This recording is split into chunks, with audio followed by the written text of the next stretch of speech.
Rosé made history with her first trip to the Met Gala.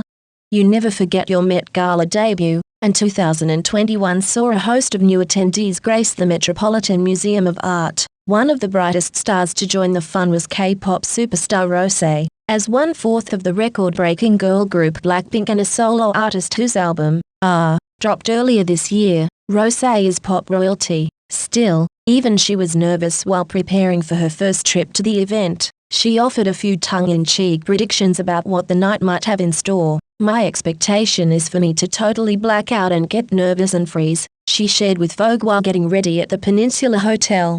Still, I hope that everything is the opposite of that.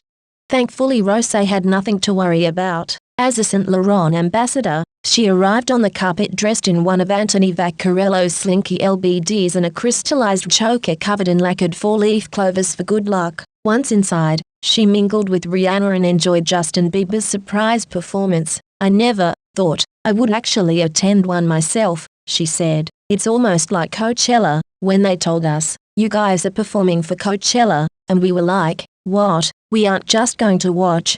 It's an apt comparison." Blackpink was the first female K-pop group to perform at Coachella. Rosé and fellow trailblazer CL became the first K-pop idols invited to the Met Gala. The milestone was so major, Rosé's bandmates shared in the excitement. "Lisa called me, and she was like, 'You have to take pictures.' She was telling me to take pictures of the celebrities, but I don't think I can do that," said Rosé with a laugh, not realizing those same stars were likely eager to get a snapshot with her.